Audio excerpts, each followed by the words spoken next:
Main character white knife एक कबीले में रहता है। कबीले का लीडर इसको बचपन में यहाँ पर लाया था। तब से अब तक ये यहीं पर रहता है। व्हाइट नाइफ शॉप से कैरेट और मक्खन खरीदने के लिए जाता है और बाहर इसकी फियांसी खड़ी होती है। तभी यहाँ पर एक गैंग आ जाता है।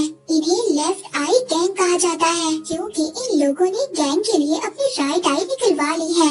लेफ्ट आई गैंग का लीडर व्हाइट नाइफ की फियांसी को पसंद करता है और वो ये चाहता था कि व्हाइट नाइफ के बाहर आने से पहले वो इसकी फियांसी को अगवा कर ले, मगर व्हाइट नाइफ को पता चल जाता है और वो बाहर आकर इसको देख लेता है। अब गैंग का लीडर व्हाइट नाइफ से आकर कहता है कि तुम हमें नहीं मार सकते क्योंकि हम लोग तादाद में बहुत ज्यादा हैं। तभी हम देखते हैं कि जिस बात का अंदाजा भी नहीं लगाया जा सकता था और वो ये कि व्हाइट नाइफ इन सबको पीटता है। फाइट के एंड में सभी लोगों को खंबे से लटका दिया जाता है और साथ ही में गैंग के लीडर को भी लकड़ी के टैंक से लटका दिया जाता है। तभी शॉप का ऑनर भी बाहर आता है और वो व्हाइट नाइफ पर अटैक करने की कोशिश करता है। वो इस पर अटैक करता है मगर यहाँ पर व्हाइट नाइफ इस शॉप ऑनर के अटैक से भी बच जाता है और साथ ही अपनी फियांसी को लेकर अपने कबीले की तरफ चला जाता है। व्हाइट नाइफ अपने कबीले में सबसे ज्यादा बहादुर है मगर शुरू से ये इस कबीले से ताल्लुक तो नहीं रखता, मगर इन लोगों ने इसको बाहर की दुनिया में रहने का तरीका भी सिखा दिया है। एक दिन हम देखते हैं कि एक व्हाइट मैन अपने बेटे को ढूंढते हुए इस कबीले में आता है। वो बताता है कि वो बचपन से अपने बेटे से नहीं मिला और यहाँ पर ये हमें पता चलता है, जैसे कि हमें पता चलता है कि व्हाइट नाइफ उसी आदमी का बेटा था जिसने उसे बचपन में खो दिया था। व्हाइट नाइफ का फादर एक डाकू है मगर अब वो ये अपना काम छोड़ना चाहता है और वो अपनी जिंदगी को अपनी मर्जी से गुजारना चाहता है। उसने चोरियां कर कर कर अच्छी खासी दौलत इकट्ठा कर ली है और अब वो ये दौलत अपने बेटे को देना चाहता है ताकि उसका बेटा ये दौलत अपने कबीले के लिए इस्तेमाल कर सके। और साथ ही साथ व्हाइट नाइफ को ये पता चलता है कि इसका नाम टॉमी है।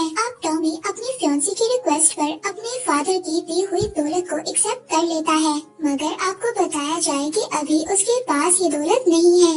एक्चुअली में टॉमी के फादर ने ये सारी दौलत पाइन के दरख्तों के नीचे छुपा दी है। अब टॉमी अपने फादर को बताता है कि जब वो स्कूल में था तो कुछ गुंडों ने उसकी मदर को मार दिया। वहाँ पर टॉमी के फादर उसको बताते हैं कि उसने साथ ही पहाड़ों में पाइन्स के ट्रीज में सारी दौलत छुपा कर रखी है। अब वो अपने बेटे को दौलत की लोकेशन बता ही रहा था तभी उसकी गैंग के साथ ही उसका पीछा करते हुए यहाँ पर पहुँच जाते हैं। वो लोग भी दौलत चाहते हैं और पैसे के लिए पूरे कबीले को मारने को तैयार हैं। इसके बाद वो टॉमी के फादर को अपने साथ लेकर चले जाते हैं ताकि वो उन्हें दफन की हुई दौलत के पास लेकर चला जाए। टॉमी के फादर उसको जाते जाते की इशारा देते हैं कि दौलत विंड मिल के पास दफन की हुई है।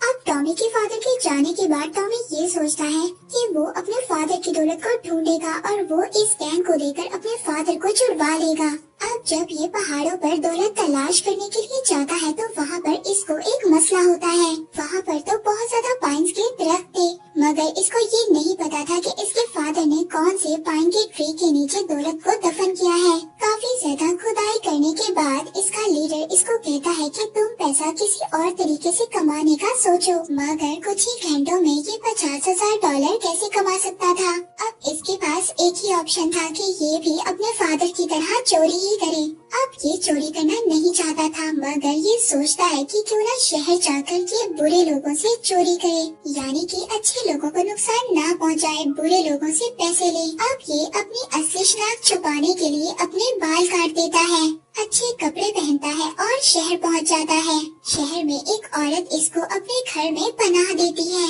वहाँ पर इसको पता चलता है कि उस लेडी से इसका एक भाई भी है और इसके सौतेले भाई का नाम है रमन और अब ये अपने सौतेले भाई को भी इस मिशन में शामिल कर लेता है और अब ये दोनों मिलकर चोरी करेंगे क्योंकि ये दोनों भाई ही अपने फादर से मिलने के लिए बेचैन हैं। ये दोनों मिलकर अपने फादर को उस गैंगस्टर से बचाएंगे और तावान की रकम को इकट्ठा करने के लिए ये बैंक लूटने जाते हैं। हम देखते हैं कि टॉमी एक खिड़की से बैंक के अंदर दाखिल होता है मगर वहाँ पर बैंक का मैनेजर इसको देख लेता है। दूसरी तरफ रमन एक और लड़के से मिलता है जिससे मिलकर इनको पता चलता है कि वो भी इनका तीसरा सौतेला भाई है। अब रमन उस लड़के को भी अपने मिशन में शामिल कर लेता है। ये तीनों मिलकर अब तावान की रकम को इकट्ठा करेंगे। अब वहाँ पर टॉमी जब पैसे चुरा रहा होता है तो उसको पैसों के पास ही अपने फादर का एक लिखा हुआ नोट मिलता है जो कि उसने बरसों पहले जॉनी नाम के लड़के के लिए लिखा था। अब टॉमी बैंक मैनेजर से बचकर पैसे चुरा लेता है और वो पैसे चुराने में कामयाब हो जाता है। ये तीनों मिलकर वहाँ से भाग जाते हैं, मगर मैनेजर इनका पीछा कर रहा था। वहाँ पर हम लेफ्ट आई गैंग को देखते हैं जो टॉमी से बदला लेने के लिए साजिश कर रहे हैं। वही शॉप का ऑनर जिस पर टॉमी ने अटैक किया था वो भी अब इस गैंग के साथ शामिल हो गया है। दूसरी तरफ हम तीनों भाइयों को देखते हैं जो रात कैंपिंग में गुजारते हैं। यहाँ पर इनका तीसरा भाई इनको बताता है कि उसकी गर्दन बहुत ही ज्यादा मजबूत है, अगर उसको फांसी पर लटकाया जाए तो उसको कुछ भी नहीं होगा। अगले दिन ये तीनों भाई एक और आदमी से मिलते हैं जो कि पहाड़ों में रहता है। वो इन तीनों को अपनी जिंदगी की दास्तान सुनाता है, जिससे इनको पता चलता है कि ये भी इनका चौथा सौतेला भाई है। अब ये तीनों अपने चौथे भाई को भी अपने प्लान में शामिल कर लेते हैं। नेक्स्ट डे ये चारों सैलून जाते हैं। वहाँ पर ये शहर के दौलतमंदों के बारे में इंफॉर्मेशन लेते हैं ताकि ये उन लोगों को लूटने की कोशिश कर सके। हजाब यहाँ पर इनको एक पब्लिक हाउस के बारे में भी बताता है जिसके पास गोल्ड की चिकन नगेट है। अगर ये लोग उसको चुरा लें तो वो काफी ज्यादा महंगी बिकेगी और वो बहुत ज्यादा कीमती भी है। अब ये चारों मिलकर उसको चुराने का प्लान बनाते हैं। अब पब्लिक हाउस में इनकी मुलाकात एक और आदमी से होती है। वो आदमी इनके फादर के बारे में बात कर रहा होता है और वो इनके फादर को ढूंढ रहा होता है। तभी पब्लिक हाउस का ऑनर इस आदमी को मारने लगता है। वो आदमी इन चारों भाइयों के पास आता है, जिससे इन चारों को ये पता चलता है कि वो इनका पांचवा सौतेला भाई है। अब यहाँ पर टॉमी सबसे कहता है कि जो भी फ्रैंक का बेटा है वो अपना अपना हाथ खड़ा करे। यहाँ पर ये सभी लोग अपना हाथ खड़ा करते हैं। यहाँ पर अजीब बात देखने को मिलती है, जो इस पब्लिक हाउस में लड़का पियानो बजाता है वो भी अपना हाथ खड़ा करता है और ये इनका 6वां भाई है। और यहाँ पर इन्हें रिडिकुलस 6 का नाम दिया जाता है। अब ये 6 के 6 भाई शाम को अपने फादर को ढूंढने के लिए निकल पड़ते हैं। पहले तो ये वही गोल्डन चिकन नगेट को चोरी करते हैं और ये उस चिकन नगेट को चोरी करने में कामयाब भी हो जाते हैं, मगर पब्लिक हाउस का ऑनर इनको देख लेता है। वो बंदूक की नोक पर इनसे वो नगेट वापस करने का कहता है और तभी रमन उसके सर पर एक बेलचा मारता है और गलती से उसका सर अलग कर देता है।